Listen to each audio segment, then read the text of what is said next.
informations concordantes émanant de nos équipes déployées, d'observateurs nationaux et internationaux et de nombreux électeurs confirment ce que nous savions déjà.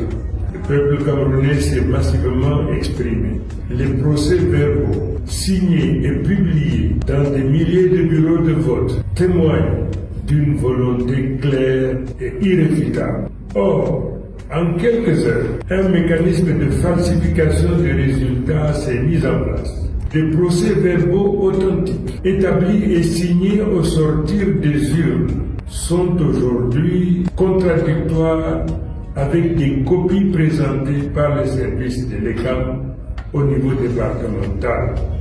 Comment expliquer que des procès-verbaux remis aux représentants des partis et affichés au bureau de vote soient différents de ceux qui circulent ensuite dans les services administratifs? Cette situation est inacceptable et jette un trouble profond sur la légitimité du scrutin. Je m'adresse d'abord aux institutions républicaines chargées d'organiser et de garantir le vote. L'administration territoriale et l'ECAM, les présidents des tribunaux de grande instance siégeant dans les commissions, le Conseil constitutionnel. Vous avez une responsabilité historique.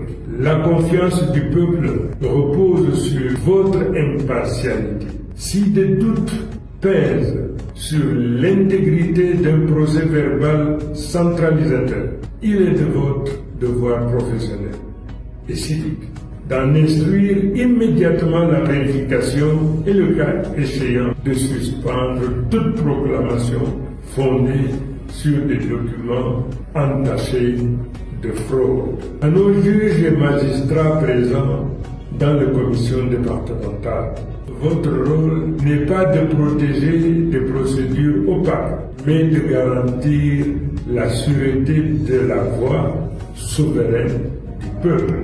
Si le procès verbal officiel d'un bureau diffère du document transmis par une autorité, la question légitime à poser est qui a falsifié et quelles pièces fiables permettent d'établir la vérité. Vous êtes tenu d'exiger la confrontation des pièces, l'audition des témoins et la mise en œuvre de toute mesure probative plutôt que de fermer les yeux derrière la formule commode.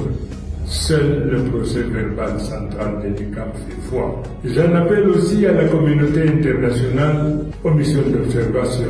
Ne restez pas silencieux face aux signes manifestes de falsification. Votre